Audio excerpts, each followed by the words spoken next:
दोस्तों, एक समय की बात है। भगवान गौतम बुद्ध के रास्ते से होकर कहीं जा रहे थे। रास्ते में उन्हें एक व्यक्ति मिला जो एक गड्ढा खोद रहा था।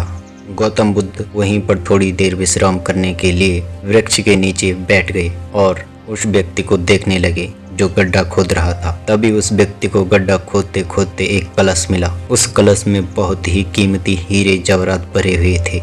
यह सब देखकर वह व्यक्ति बहुत खुश हुआ और सोचने लगा, आज मेरा भाग्य जाग उठा है। उस व्यक्ति ने हीरे जवाहरात से भरे हुए उस कलश को भगवान गौतम बुद्ध के चरणों में रख दिया और कहा, हे भगवान, आपके आशीर्वाद से ही मुझे यह बेशुमार धन दौलत प्राप्त हुई है, इसलिए मैं इनमें से कुछ हीरे जवाहरात आपको भेंट करना चाहता हूँ। यह सब सुनकर भगवान गौतम बुद्ध ने उस व्यक्ति से कहा, तुम्हारे लिए यह धन दौलत है, लेकिन मेरी नज़र में यह जहर के समान है, क्योंकि बिना मेहनत के प्राप्त हुई धन दौलत जहर के समान ही होती है। इतना सुनकर वह व्यक्ति गौतम बुद्ध से नाराज होकर उस कलश को लेकर चला गया। उस व्यक्ति ने बाजार में सभी हीरे जवाहरात बेचकर बंगला, गाड़ी और बहुत सारी संपत्ति खरीद ली और गरीबी से करोड़पति बन गया। थोड़े दिनों बाद किसी ईर्ष्यालु व्यक्ति ने राजा से उस व्यक्ति की शिकायत कर दी और बोला, महाराज, जमीन में दबा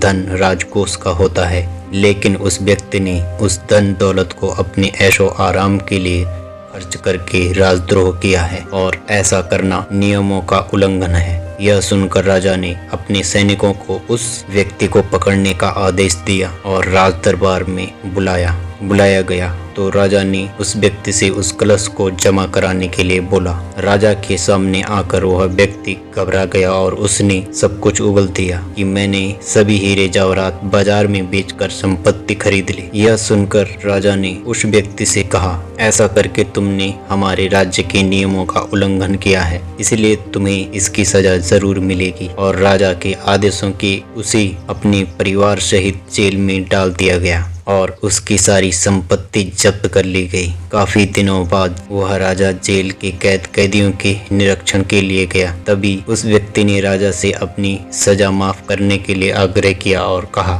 महाराज, मुझे वह कलश जमीन में गड्ढा खोदते समय मिला तो भगवान गौतम बुद्ध वहीं पर मौजूद थे। भगवान गौतम बुद्ध ने मुझसे कहा था कि इसमें धन दौलत नहीं, जहर भरा हुआ है, लेकिन उनकी यह बात न मानकर मैंने उनका अपमान किया है और आज जेल में रहकर मुझे एहसास हो रहा है कि उनकी बात बिल्कुल सच थी, क्योंकि बिना मेहनत के प्राप्त धन दौलत जहर के समान ही होता है। इसलिए मैं एक बार भगवान गौतम बुद्ध के दर्शन कर उनसे क्षमा मांगना चाहता हूँ। उस राजा ने भगवान गौतम बुद्ध को सम्मान सहित अपने राज्य में आमंत्रित किया और जेल से निकाल कर उस व्यक्ति को भगवान बुद्ध के पास लाया गया। उस व्यक्ति ने भगवान बुद्ध के चरणों में बैठकर क्षमा मांगी तथा कहा, भगवान, आपकी बात बिल्कुल सत्य थी, क्योंकि कलश में सही में जहर भरा हुआ था, जिसके कारण मुझे अपने परिवार सहित जेल जाना पड़ा। भगवान गौतम बुद्ध के आदेश से